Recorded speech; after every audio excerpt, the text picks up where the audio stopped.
كان القائد العظيم وكان معاهم الكابتن ابو العز المدرب، وشارك في بطولة العالم للناشئين بالبرتغال تحت 19 سنة عام 91.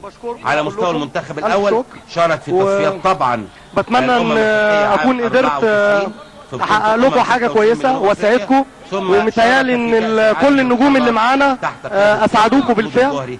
وبشكر مجلس ادارة النادي الاهلي، وبشكر كل النجوم العرب اللي شرفوني، وبتمنى ان شاء الله ان انتوا تقضوا وقت جميل معانا.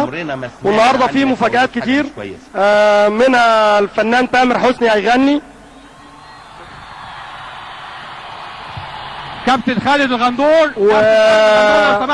وفي حفل فني بعد المباراة. كابتن خالد الغندور وان شاء الله باذن الله الشوط الثاني هتشوفوا موهوبي مصر، موهوبي النادي الاهلي بيلعب ضد موهوبي بيبسي، وبتمنى ان الموهوبين دول يطلع منهم ان شاء الله اللي احسن مني. وانا اخترت خليفتي النهارده اللي هنزله بدالي. كلنا نحيي مع بعض اللاعب احمد شكري.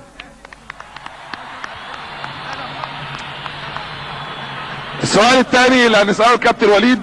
كابتن وليد يا كابتن وليد، كابتن وليد،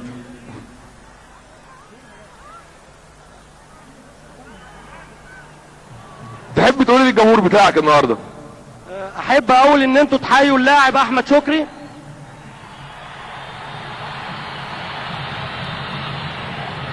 وان شاء الله باذن الله انا بوعدكم ان هو يكون مفاجأة ويكون من لعيبة النادي الاهلي الكبار ان شاء الله.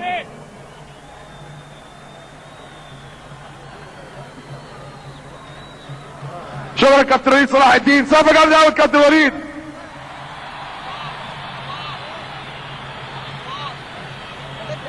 دلوقتي المفاجأة الكبيرة النهارده، كابتن فرنسا الاول تيري هنري.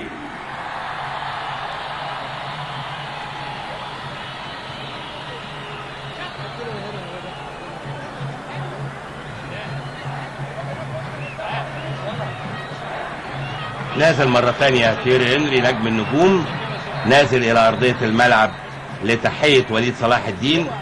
جاي وايده فاضية، فين هيفا يا تيري؟ سيراني يا رسالي سيراني كابتن منتخب فرنسا تيري هنري. تيري هنري اللاعب السنغالي الاصل الفرنسي الجنسية هيعمل حوار مع وليد.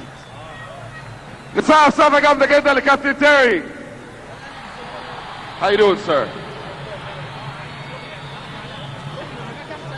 And Terry, we would like to ask you what brings you here. هنسأل كابتن تيري، هنسأل كابتن تيري سؤال. هو جاي النهارده مصر، وايه سبب الزيارة؟ What brings you here today? Well, I came to see the last game of Walid, and I also came for the Pepsi School League Talent. But I wanted to say I also like Egypt. A month ago I was in Sharm el Sheikh, and what a pleasure also to see one of the greatest players that Egypt has had, and you know, I watched you guys winning the African Cup Nations, so well done. واو. كابتن تيري بيقول لنا ان سبب زيارته النهارده طبعا عشان كابتن وليد صلاح الدين اكيد طبعا وماتش اعتزاله، والسبب الثاني علشان مدرسة بيبسي الكروية اللي هي الراعي الرسمي ليها بيبسي، وطبعا زيارة مصر ام الدنيا والعجائب الكتيرة والشعب المصري والكرة المصرية اللي هو اتفرج عليها في الافريكان كاب نيشن. ونسقف سقفة واحدة كمان جامدة جدا لكابتن تيري هنري. Thank you, sir.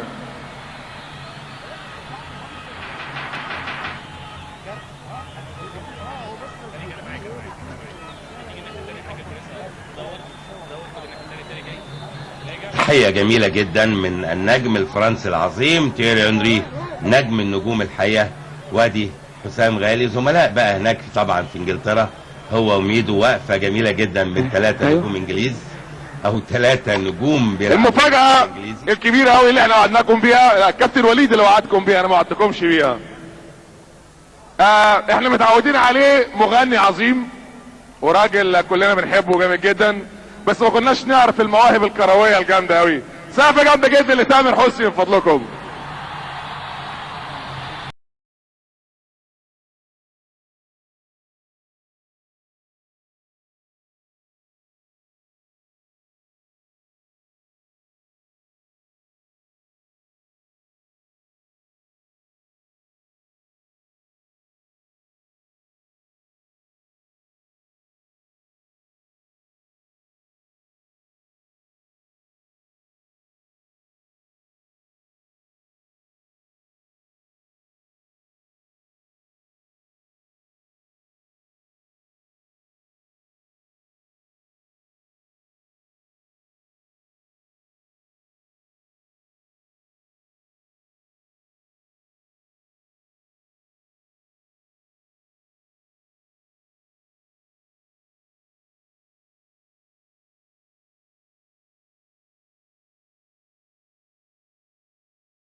عايزين سقف جامد لوليد صلاح الدين، سقف له سقفه كبيره قوي قوي قوي. والكابتن الاعلامي هنري عايزين سقف له جامد قوي قوي قوي.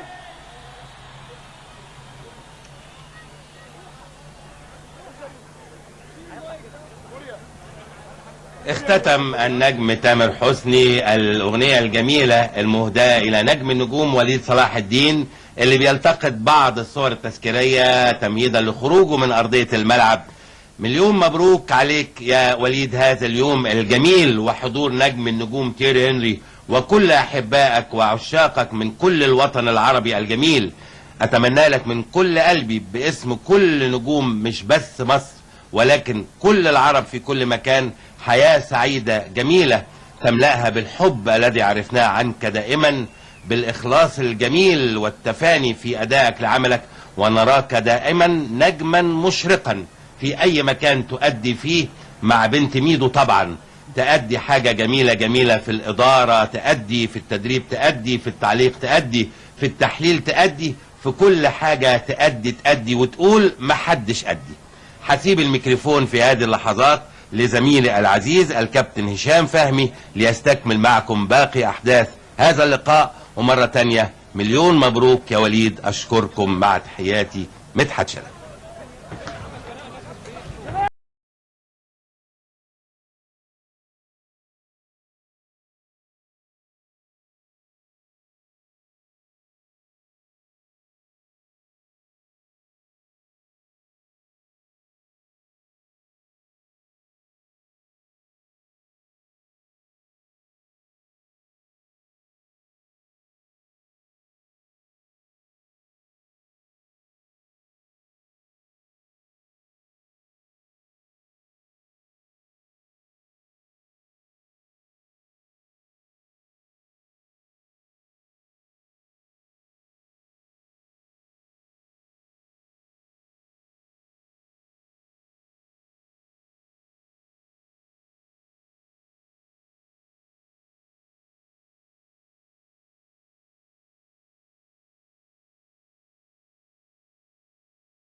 فظهرت فيها المتعة والجمال في يوم اعتزال هذا النجم الكبير. عموما كانت بدايته مع المنتخبات الحقيقة مع كابتن طه بصري في كندا لما لعب في كأس العالم للناشئين هذا النجم وليد صلاح الدين، والحقيقة كان معاه، كان هو أصغر لاعب في الفريق. عموما قد تصل الكرة على طول طولية أمامية ولكن إلى خارج الملعب تماما. ادي هنا تيري هنري، شوفوا يعني الراجل مستغرب. وادي حسام غالي، الحقيقه حسام غالي كان رائعا هذا الموسم مع توتنهام، لولا ما حدث منه مع مارتن يول في المباراه قبل الاخيره في الدوري الانجليزي. احرز الحقيقه حسام غالي في كاس الاتحاد الاوروبي، واحرز ايضا مع في الدوري، واحرز في كاس انجلترا، وكان متميز جدا. ادي النجم عميد الهدافين حسام حسن، وادي تيري هنري. وبقول لكم سعيد جدا جدا بوجوده في القاهره. دي مش الزيارة الأولى، زار القاهرة قبل كده هذا النجم الكبير، والحقيقة دايما بيعشق يعني الشعب المصري وكرة القدم المصرية. ويمكن قال الحقيقة ان ازاي بهذه الشعبية الكبيرة مصر لم تصل الا مرتين لكأس العالم. عايزين نصل لكأس العالم. كأس العالم هو دايما الصورة اللي بتتبلور فيها كرة القدم. هذا التحضير من هناك. الناحية الثانية عند مدير الكرة في نادي المصري بورسعيدي النجم حسام ابراهيم حسن، عموما في بيتها حسامة وابراهيم في بيتها، خلاص عنده وزن زيادة شوية، لكن ياما تجمع مع وليد صلاح الدين في أكتر من بطولة وأحرزوا البطولات، وياما وليد تلقى منه التمريرات. عموما عدد كبير من التغييرات موجود. ادي هنا بقى يعني الحقيقة اللي نازل ده فاكرينه سعيد العويران، فاكرين انطلاقاته، فاكرين أهدافه، فاكرين أقدامه يعني في كأس العالم وهدفه الرائع في مرمى بلجيكا، اختير من ضمن أفضل 10 أهداف على مستوى كأس العالم. أدي سعيد العويران. بقول لكم تغييرات كتيرة. السعودية جاية تكرم، الكويت، الإمارات، الحقيقة كل الدول العربية. ما هي مصر هي قلب الأمة العربية النابض بالخير لأمتنا العربية كلها. عموما الحقيقة يعني احتفالية رائعة. سمير محمود عثمان هو حكم اللقاء. اكتر من تغيير. هنا ميدو، هنا سعيد العويران اللي ظهر قصادنا ده على الشاشة. وادي النجم الخلوق جدا اللي التقيت معاه قبل المباراة كابتن سامي الجابر، بيقول انا يعني اعشق جدا الشعب المصري واحب كرة القدم المصرية. قلنا له كمان احنا كمان نقدر ونعشق كرة القدم السعودية. السعودية يا طالما قدمت النجوم الكبار، ويكفيها فخرا التواجد الشبه الدائم الحقيقة في نهايات كأس العالم. دايما كانت بقلوبنا كلنا مع السعودية في المباراة الأخيرة في كأس العالم الأخيرة، وأيضا مع تونس ومع كل الفرق العربية. عندما تتقدم الكرة العربية نثق تماما ان الجميع ممكن يتقدم، سواء كانت دولة او اتنين اكيد على طول بنجد اكتر من دولة بعدها. ادي على طول لمسة والتانية النادي الاهلي يحاول. وادي هنا بقى يعني طارق سعد على فكرة دوت اللي كان اداله التيشيرت. هو صحيح احنا كنا واخدين رقم 21، لكن احنا عارفينه اداله التيشيرت كابتن وليد صلاح الدين.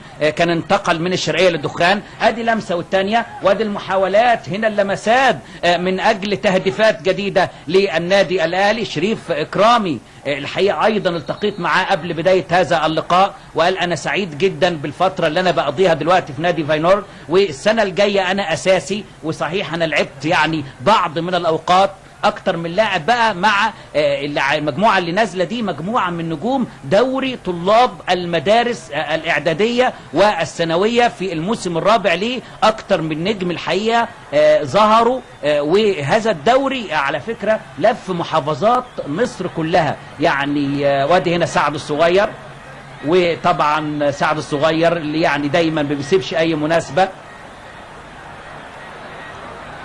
غنى لكل يعني النادي الاهلي، ان شاء الله يغني لنادي الزمالك عندما يحصل على البطولات، ونادي الاسماعيلي اللي بنتمنى له التوفيق في الكونفدراليه الافريقيه. اكتر من تغيير.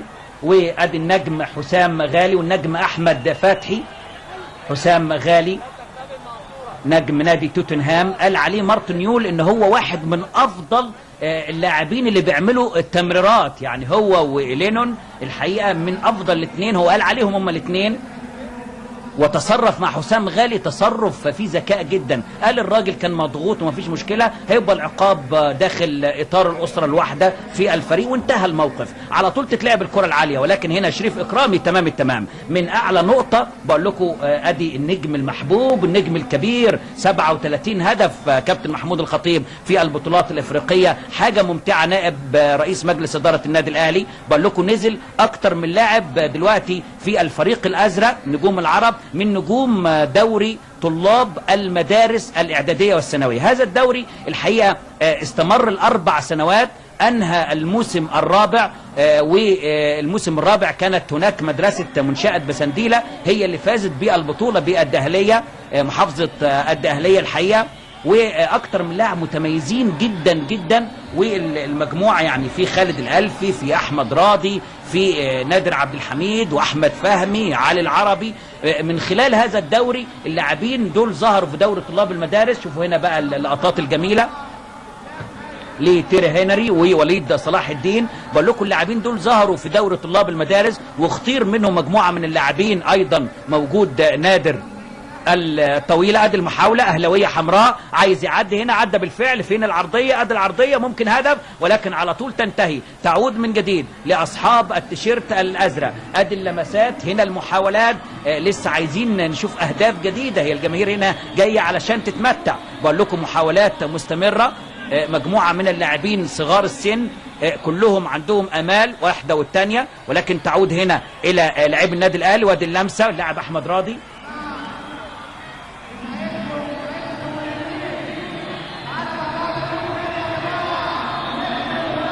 تحضير بعرض الملعب.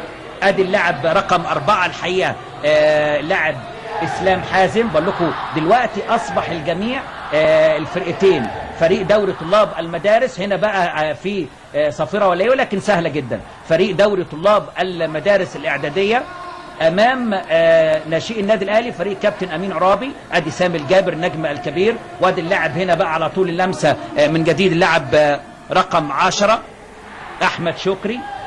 احمد شكري، وده على طول ده احمد سعيد على فكره ميدو. وادي هنا معاذ الحناوي. الحقيقه مجموعه من اللاعبين من فريق 15 سنه اللي بيقوده الكابتن امين. ادي احمد بلال موجود معاهم، احمد بلال. وادي لمسه والثانيه. بقول لكم دوري طلاب المدارس الاعداديه دوت لف كل محافظات مصر 4 مرات، لان هو كل سنه بيتعمل وكل سنه بيبقى هناك بطل. ادي احمد بلال عايز يعدي، احمد بلال وقف على كورته. وادي التحضير، لمسه والثانيه ولمسات ومحاولات، ولكن تنتهي واصله لحسين عبد الغني. وادي هنا شوفوا الروح الرياضيه، النجم خالد الغندور نجم نادي الزمالك ايضا بيحيي وليد صلاح الدين وبيحمس الجماهير. حاجه جميله جدا عندما تلتحم كل الانديه. ادي هنا حسين عبد الغني، يا سلام على الترقيصه. وادي على طول تتلعب الكره العرضيه وواحده، ولكن واصله سهله جدا لحارس المرمى.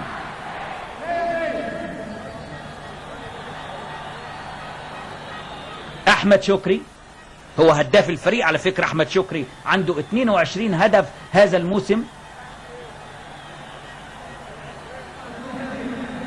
ادي النجم الكبير.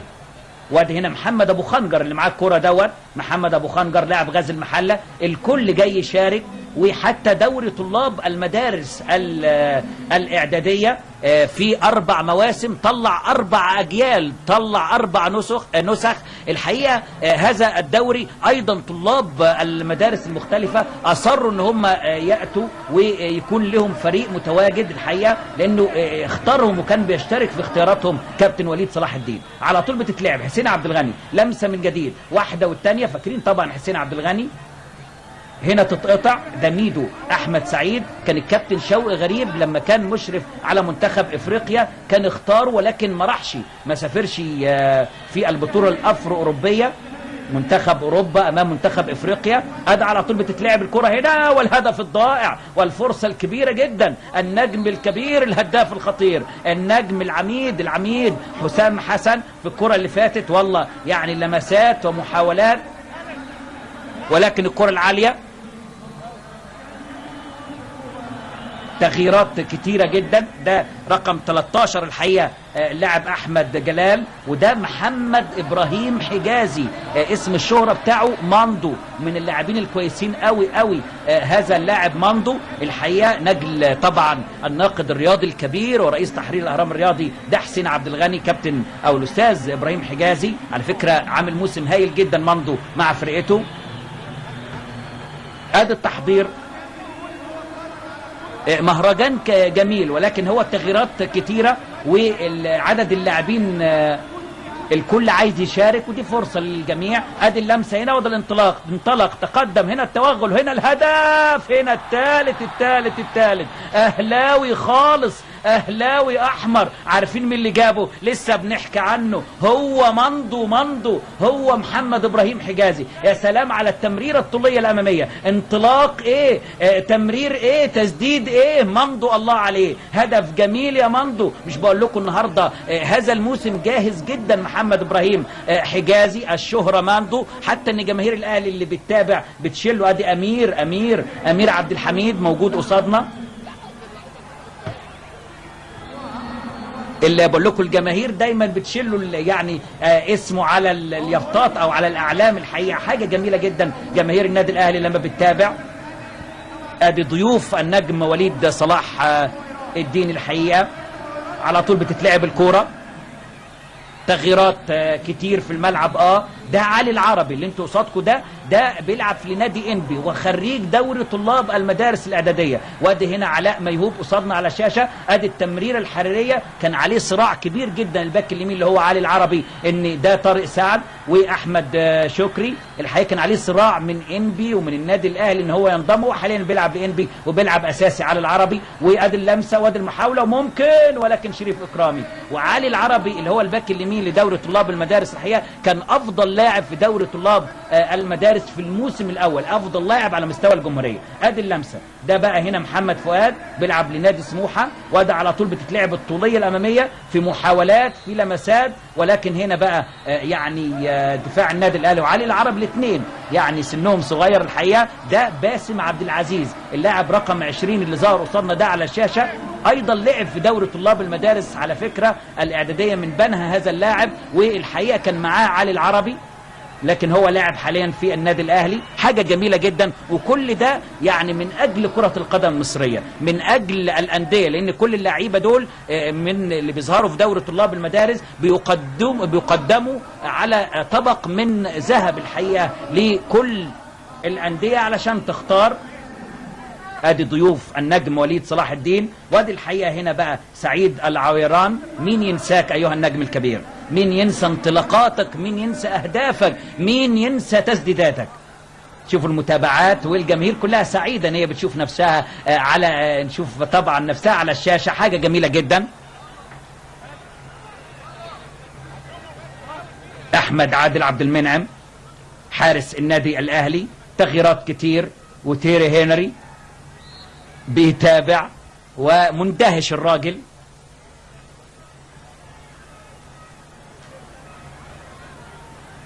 ادي التحضير، اسلام حازم على طول ورا خالص لباسم عبد العزيز، لمسه والثانيه لمحمد وفيق اللاعب رقم 7 للنادي الاهلي، لاسلام ايضا في لاعب هشام محمد الحقيقه برضو من اللاعبين، لا ده شهاب احمد رقم 8. دول كلهم بيدربهم كابتن امين عرابي اللي هو شقيق كابتن اسامه عرابي. ادي اللمسه طوليه اماميه، محاولات اهلويه، ولكن الاقدام الزرقاء على العربي يقفل عليه تماما. ومن جديد شوفوا دول كده الحقيقه الفرقتين من نفس المرحله السنيه. النادي الاهلي الفريق تحت 15 الحقيقه فاز ببطوله الجمهوريه. ادي على طول تتقطع هنا، ومن جديد محاولات لمسات. علي العربي الناحيه الثانيه خالص استلم، باك يمين جيد الحقيقه علي العربي. تحضير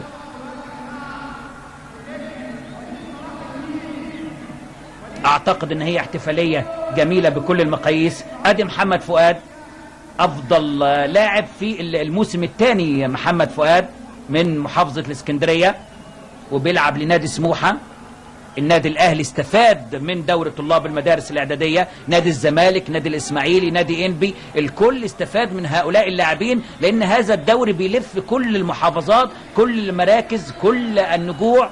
في كل محافظه هناك بطوله منفصله، بطوله الجمهوريه ايضا منفصله خالص، لانه بيصعد اول كل محافظه على مستوى ال 26 محافظه بالاضافه لمدينه الاقصر ب 27 فريق بتتبارى وتتنافس فيما بينها من اجل اعلان عن بطل الجمهورية كل سنة. الموسم الرابع انتهى والموسم الخامس هيبتدي مع بداية الدراسة الجديدة ان شاء الله. على طول بتتلعب الكرة الطولية الامامية، دوري ناجح، دوري طلاب المدارس بكل المقاييس، وكابتن وليد صلاح الدين أشرف على اختيارات هؤلاء اللاعبين الموهوبين وكان دايما موجود معاهم، وعلشان كده أصروا جميعا ان هم يشاركوا في هذه الاحتفالية لنجمهم المحبوب وليد صلاح الدين. ادي اللمسة من جديد، على طول تتلعب، وادي التحضير، الله على اللمسات، هنا المحاولات، ولكن الأهلوية على طول أقدام أهلوية. باسم عبد العزيز يخلصها لمحمد وفيق يستلمها، تمرير لإسلام حازم يستحوذ عليها، لمسة والتانية إسلام من اللاعبين الجمال أيضا هذا اللاعب في صفوف ناشئي النادي الأهلي. أكتر من لاعب من خريج دوري طلاب المدارس الإعدادية، ومنهم مجموعة بيلعبوا في النادي الأهلي زي اللاعب حسين غنيم من بورسعيد. طبعا التصريحات الإعلامية والصحفية. ادي هنا اللمسة للاعب رقم 11 اللي هو عفروتو او مصطفى محمود، عدى والتسديدة، الله عليك، سكوتا سدد، قالها عفروتو رائع ومتميز، لا ده هدف رائع مصطفى محمود او عفروتو، تمرير، شوفوا الانطلاقة ازاي، بقول لكم تسديدة على طريقة المتميزين باقدام الموهوبين بروعة الهدافين، عفروتو من الرائعين. لعيب حطها حلو جدا. بقول لكم يعني هي احتفاليه النتيجه لا تهم ابدا، ولكن هو نجوم دوري طلاب المدارس الاعداديه اصحاب التيشيرت الازرق امام نجوم النادي الاهلي تحت 15 و17 سنه. النادي الاهلي بقول لكم استفاد من هذا الدوري ايضا. نادي الزمالك والاسماعيلي والشمس وانبي كل الانديه بتاخد بقى على طبق من ذهب لاعبين من اكتر من محافظه. وادي التغييرات الكتيره جدا، احتفاليه جميله واحتفاليه يعني متميزه جدا. شوفوا الهدف الرائع لمصطفى محمود عفروتو، يا سلام على الانطلاق، على طريقة النجم محمد عمارة لما كان بيقطع في هذا الجانب، وعلى طريقة شيكابالا الحقيقة مع النادي الأهلي حاليا، حطها حلو ومرت. نشوف بقى الناحية الثانية الأزرق هيتصرف ازاي فريق دوري طلاب المدارس الإعدادية. على طول تصل من جديد، واحدة والتانية، شوفوا التمريرة الحرية، فين العرضية؟ ادي العرضية، ولكن الحارس تمام التمام، ماسك تمام التمام الحارس على طول. لكن شوفوا ده كله نتاج ايه؟ نتاج التمرين، نتاج دوري طلاب المدارس، لان هم بيخرجوا من هذا الدوري وينتقلوا على طول الى الاندية المختلفة، ولهم منتخب اسمه منتخب دوري طلاب المدارس، واسمه نجوم المستقبل. هذا الفريق فريق نجوم المستقبل امام النادي الاهلي. على طول بتتلعب الكورة، ويحسب الكلام ده للكابتن وليد ان هو اتاح فرصة للاعبين الموهوبين، لانه كان من اللاعبين الموهوبين وما زال طبعا نتمنى له ان هو يبقى كمان من المديرين الفنيين الموهوبين زي ما هو كمان بيحلل تحليل رائع جدا. على طول تتقطع الكورة. شكرا كابتن حسام. ادي التمريرة اللي قدام، وادي هنا الانطلاق، عايز يعدي الراجل ولكن الى خارج الخطوط. رمي التماس ده حسين غنيم من بورسعيد، ده نادر عبد الحميد بيلعب في غزل المحله اللي رمية التماس الخاطئه، كان جنبه حسين غنيم، محدش كان عارفه خالص حسين غنيم دوت قبل كده، لانه في محافظه بورسعيد. النادي الاهلي لما شافه في الموسم الحقيقه الثاني خطفه على طول، وبيلعب اساسي دلوقتي مع الفريق النادي الاهلي، لكن النهارده بيلعب ضمن صفوف نجوم المستقبل. لكن هو خريجي دوري طلاب المدارس الإعدادية. بقول لكم دوري ناجح بكل المقاييس، حتى ان السير فيريكسون الحقيقة لما جه سير إريكسون فيريكسون كان التقى مع هؤلاء النجوم هناك في أكاديمية مانشستر يونايتد الحقيقة، وأشاد بهم جدا. لكن إريكسون المدير الفني السابق للمنتخب الإنجليزي لما جه هنا وشافهم قال إن هم متنفس جديد لكرة القدم المصرية. ده النجم محمد عطية صغير هيغني لكم دلوقتي. يعني بقول لكم محمد عطية والنجوم كتار جدا موجودين في الملعب، لكن نحب نتابع الكرة أفضل. على طول تتلعب الكرة هنا، أدي اللمسة وتصل من جديد. شوفوا الكل بيصافح تيري هنري، أدي هنا العويران وعلى طول تتقطع. إسلام حازم يا ولد إسلام من اللاعبين ده، والله أحمد سعيد ميدو. هل ده حديث البشرة السمراء بتحن لبعضها ولا إيه؟ يعني تيري هنري وسعيد العويران. لكن عجبني والله طلاب دوري طلاب المدارس الإعدادية الحقيقة. ادي اللمسة وادي التحضير والانفراد هنا، ممكن الهدف هيعمل ايه، هيتصرف ازاي، خد كويس. وادي هنا احمد راضي واللمسات، ممكن التسديدة فوق العارضة، حلوة حلوة والله. ده مين ده؟ حسام عرفات اللي عليه صراع كبير جدا من أندية كبيرة جدا الحقيقة داخله، وسعره يمكن تعدى 600,000 هذا اللاعب. تخيلوا ده من محافظة الدقهلية او محافظة طبعا من مدينة المنصورة، وبيلعب أساسي دلوقتي لسه 17 سنة، بيلعب أساسي في الفريق الأول في المنصورة. انطلق كويس وتقدم كويس. ده نادر عبد الحميد والتسديدة ولكن فوق العارضة. حسام عرفات خد من جديد. حسام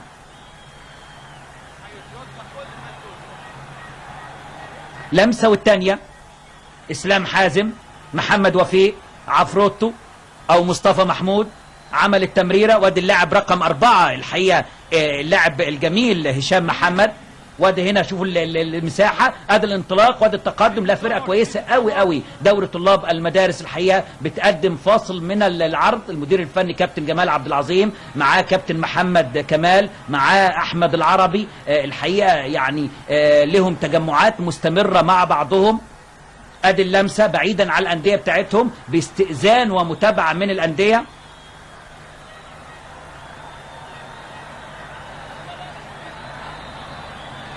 احتفالية جميلة ورائعة ونتيجة يعني لا تهم الفرقتين بقدر ما تهم يعني الجماهير. جماهير عايزة أهداف.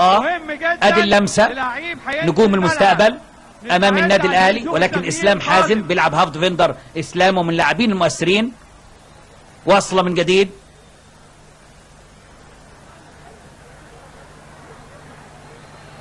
تعود الى نجوم النادي الاهلي. يا سلام يا باسم عبد العزيز. وعدى باسم، انطلق باسم ولكن قفل عليه هنا وعلى طول في صافرة. ومدي ركلة جزاء كابتن سمير محمود عثمان. مدي ركلة جزاء كابتن سمير محمود عثمان.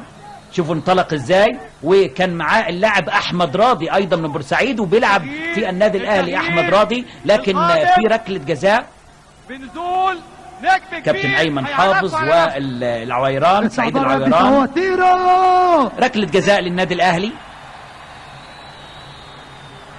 مباراة يعني لقاءات خارج الملعب ومباراة داخل الملعب واحتفالية متميزة وفي التغييرات الكتير.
طبعا الفنان سعد صغير يعني حب ان هو يجامل النجم الكبير وليد صلاح الدين باغانيه المحبوبه لدى جماهير النادي الاهلي، وايضا حاجات خاصه لوليد صلاح الدين الحقيقه بمجموعه من الشباب ورقص واغاني في هذه الاحتفاليه وهذا اللقاء. عموما جماهير النادي الاهلي تشاهد نفسها على شاشات استاد القاهره، واحتفاليه جميله بغض النظر من يفوز من يخسر من يحرز اهداف، ولكن شاهدنا احمد حسن، شاهدنا ميدو، شاهدنا حسام غالي، شاهدنا اكتر من لاعب الحقيقه، حسين عبد الغني، شاهدنا ايضا سعيد العويران، وعلى راس النجوم تيري هنري النجم الكبير جدا في الدوري الانجليزي وواحد من الهدافين الكبار وعظماء كرة القدم.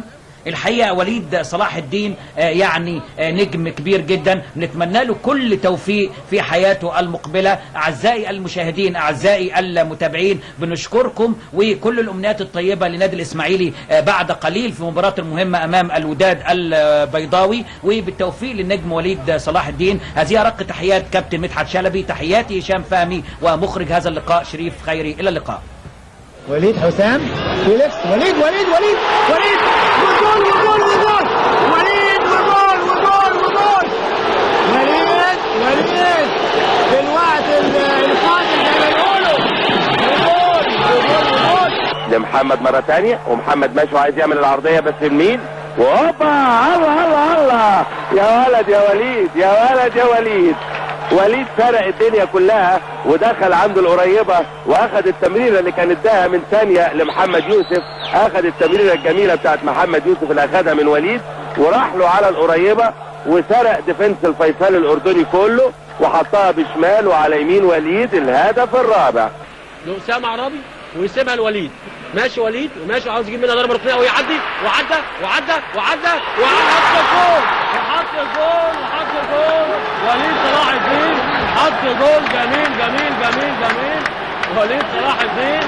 واول كوره او ثاني كوره يلمسها وليد صلاح الدين يعدي وماشي زي ما حضراتكم شفتم ويلعب الكوره في الزاويه البعيده ليحرز النادي الاهلي الهدف الاطمئنان الثالث ليه في الدقيقة 44 لوليد صلاح الدين. وليد صلاح الدين في الدقيقة 44 من الشوط الثاني. اهو شوف حضراتكم المهارة. هذا البطولة وادي لعبة على طول عند خالد بيبو تاني اللي جه ناحية اليمين بقى مكان في الاسماعيلي. يا حلوة والهدف الرابع للنادي الاهلي. انما خسارة ان ما جاتش من خالد بيبو في الاول. وليد صلاح الدين بيتوج مجهوده الكبير قوي مع النادي الاهلي. ومين بقى اللي زعلان؟ اهو خالد بيبو. هو مش زعلان طبعا عشان جت جول كشري ووليد ويأكد وليد ولا ايه بالظبط؟ عاوز يجيب هدف تاريخي وجاب هدف تاريخي. وليد صلاح الدين عاوز يجيب هدف تاريخي واحرز هدف تاريخي وله الحق تماما ان نبدله النهارده. وليد صلاح الدين احرز هدف تاريخي بثقه واقتدار، واحلى ما في المباراه واحلى ما في الدوره.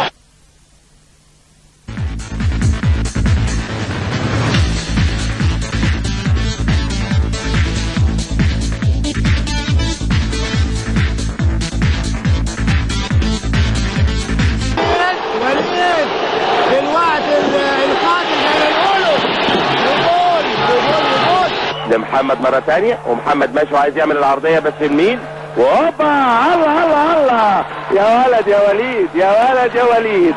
وليد فرق الدنيا كلها ودخل عنده القريبة واخد التمريرة اللي كان اداها من ثانية لمحمد يوسف، اخد التمريرة الجميلة بتاعت محمد يوسف اللي اخدها من وليد وراح له على القريبة وسرق ديفنس الفيصل الاردني كله وحطها بشمال وعلى يمين وليد. الهدف الرابع لأسامة عرابي ويسيبها لوليد، ماشي وليد وماشي عاوز يجيب منها ضربه ركنيه ويعدي وحط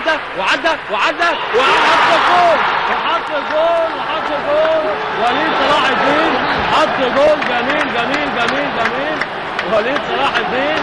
واول كوره او ثاني كوره يلمسها وليد صلاح الدين يعدي وماشي زي ما حضراتكم شفتم ويلعب الكوره في الزاويه البعيده ليحرز النادي الاهلي الهدف الاطمئنان الثالث ليه في الدقيقة 44 لوليد صلاح الدين. وليد صلاح الدين في دقيقه 44 من الشوط الثاني اهو. شوف حضراتكم المهاره هذا البطوله، وادي لعبه على طول عند خالد بيبو تاني اللي جه ناحيه اليمين بقى مكان في الاسماعيلي. يا حلوه والهدف الرابع، والهدف الرابع للنادي الاهلي، الهدف الرابع للنادي الاهلي. انما خساره ان ما جاتش من خالد بيبو في الاول. وليد صلاح الدين بيتوج مجهوده الكبير قوي مع النادي الاهلي. ومين بقى اللي زعلان؟ اهو خالد بيبو. هو مش زعلان طبعا عشان جت جول كشري ووليد ويأكد وليد ولا ايه بالظبط؟ عاوز يجيب هدف تاريخي، وجاب هدف تاريخي. وليد صلاح الدين عاوز يجيب هدف تاريخي واحرز هدف تاريخي، وله الحق تماما ان يبدله النهارده. وليد صلاح الدين احرز هدف تاريخي بثقه واقتدار، واحلى ما في المباراه واحلى ما في الدوره.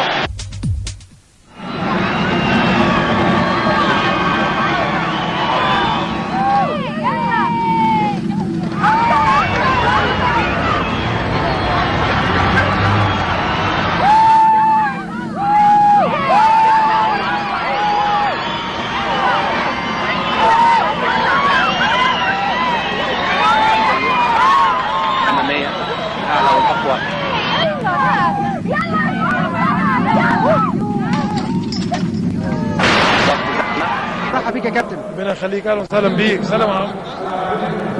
ايضا اعزائي المشاهدين، من النجوم اللي جم النهارده علشان يشاركوا في احتفاليه وليد صلاح الدين كابتن عمرو زكي. كابتن عمرو اتفضل. برحب بيك يا كابتن. اهلا بحضرتك طبعا. بس كابتن ابراهيم، يمكن النهارده طبعا بالتاكيد في مجموعه من العبارات الهامه جدا اللي ممكن تقولها لوليد صلاح الدين في بعد تكريمه النهارده في هذه الاحتفاليه، تقول ايه؟ بقول وليد من اللعيبه المهاريين اللي جم مصر ما يتعوضوش. وليد عمل بصمه كبيره في تاريخ النادي الاهلي، يستحق التكريم دوت، وتكريم ما شاء الله على يعني عند حسن الظن واعلى مستوى، وخصوصا ان يبقى فيه لعيب عالمي زي تيري هنري موجود. فطبعا وليد يستحق، لان فنيا وبصمه عملها في مصر، في تاريخ مصر وفي تاريخ النادي الاهلي، يستاهلها. واخلاقه كمان، يعني راجل ما شاء الله هادي وبيعمل، كان حتى يعني السنين لعبها كلها في الملعب بيعملها بهدوء، ولعب بهدوء وطلع من الملعب برضه بهدوء.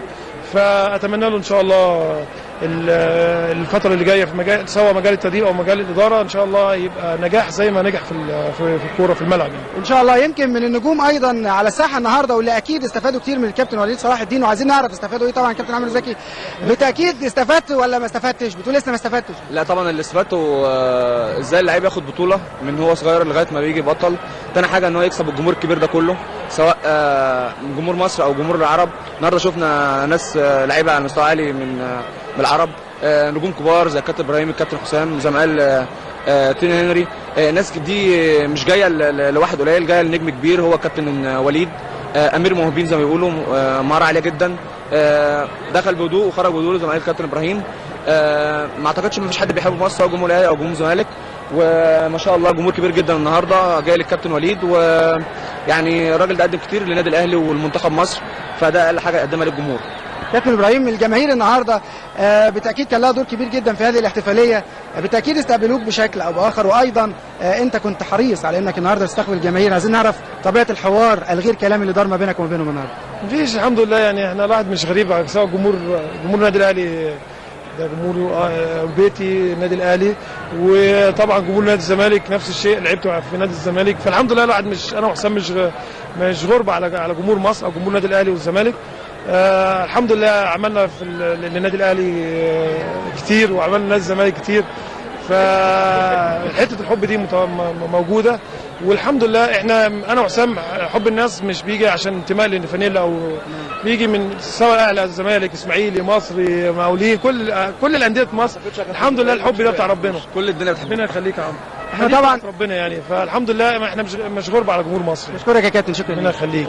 كابتن عمرو، بالتاكيد طبعا الكابتن وليد صلاح الدين كان له الكثير من الاخلاقيات واللي اتسم بيها، واللي بسببها اكتسب محبه كل الجماهير اللي موجوده النهارده، مش بس النادي الاهلي ولكن جماهير نادي الزمالك ايضا، ويمكن كل الجماهير المصريه. اكيد انت استفدت من هذه الاخلاقيات، نحب نتعرف على ده. اكيد طبعا، لان زي ما قلت لحضرتك ان وليد مش لاعب نادي الاهلي بس هيقولوا جمهور الاهلي، لا وليد كابتن وليد يعني كابتن منتخب مصر، جاب لمنتخب مصر البطولات، راجل ساهم بشكل كبير جدا. فاكيد جمهور مصر لان منتخب مصر يعني مش مهم في الاهلي او في الزمالك او في الاسماعيلي، هو لعيب بيلعب في منتخب مصر، فكل الناس كلها بتحضر عشان تكرمه. وانا يعني كلاعب بشكر الجمهور ده كله. تقول له ايه النهارده؟ اقول له هيوحشنا طبعا، لكن انا بصراحه العلاقه قويه بيه لان كابتن وليد قدوه لاي حد سواء اخلاقيا او فنيا في الملعب. تاني حاجه يعني بتمنى ان شاء الله ان كل لعيب صغير طالع يبص للكابتن وليد في اخلاقه، ان هو لما يجي يفكر في ماتش اعتزال يبص للجمهور ده كله اللي بيجي له والناس النجوم اللي بيجي له سواء من فنانين او من لعيبه الكوره. بشكرك، شكرا ليك يا كابتن. شكرا لحضرتك.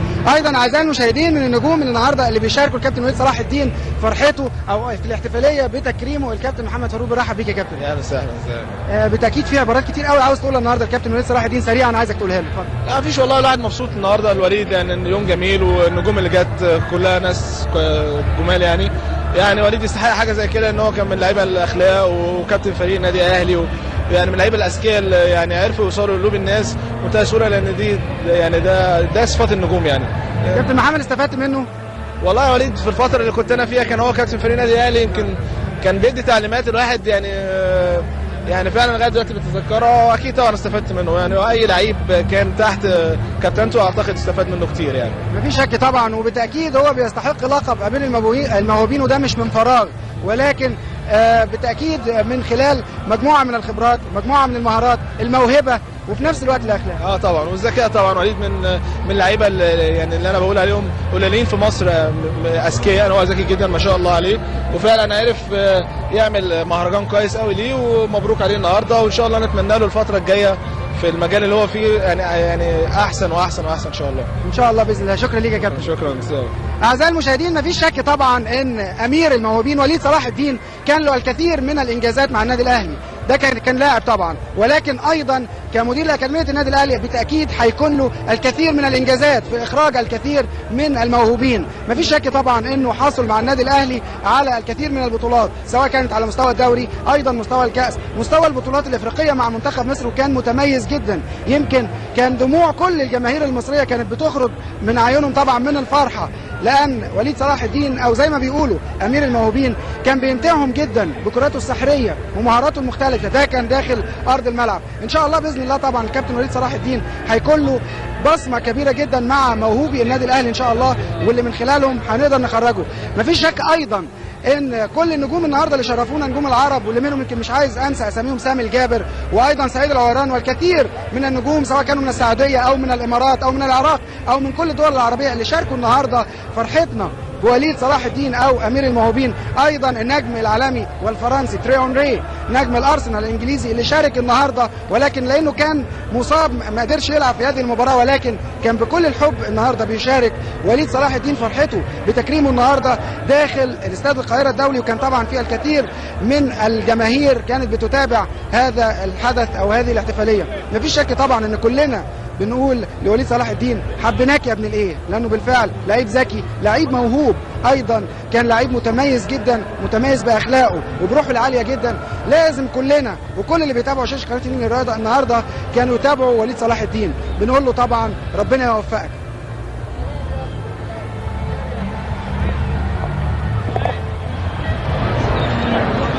عايز اطلب منك